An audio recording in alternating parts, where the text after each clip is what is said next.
let's get back to our case. She has responded to our care in the PICU. Interventional radiology was consulted to drain her abscess. Upon returning back to the unit, the radiologist says that he got a flash of blood prior to the pus, but feels comfortable that the abscess was drained.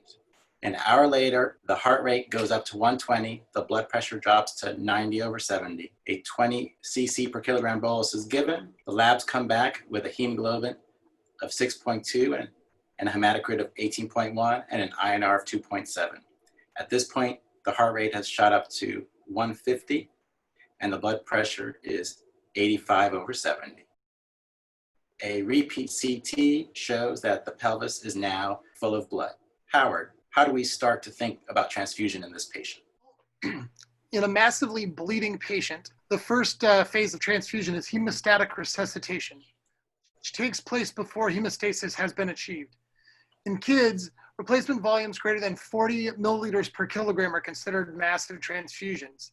And we transfuse in a ratio of 1:1:1 packed red cells, plasma, and platelets until bleeding is no longer life-threatening. Transfusing FFP and platelets with packed red cells mimics whole blood administration and aims to reduce acute coagulopathy of trauma. So looking back at our patient has a presumed external iliac injury. Massive transfusion protocol was activated immediately. Natalie, what complications should we worry about during the hemostatic phase of resuscitation? Complications frequently encountered during the hemostatic phase of resuscitation can be discussed in the terms of the familiar triad of death. Coagulopathy, while present initially, can be exacerbated by failing to adhere to the 1:1:1 product ratio of massive transfusion. A disproportionate emphasis on packed red blood cell transfusion will lead to more severe clotting factor deficiencies and worsening blood loss. Hypothermia should be avoided and corrected by using blood warmers to administer blood products.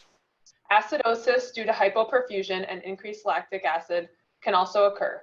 Sodium bicarbonate should be administered for any patient with a pH less than 7.2 to allow pressors to work and improve circulation. Hyperkalemia can occur due to cell lysis, and this can be avoided by using large bore IVs and avoiding old blood, especially in neonates. Citrate in red blood cells will chelate calcium, leading to hypocalcemia, so calcium should be empirically replaced during transfusion to stabilize the cardiac membrane and prevent profound hypocalcemia. Our patient did indeed have an external iliac artery injury, which was repaired in the operating room.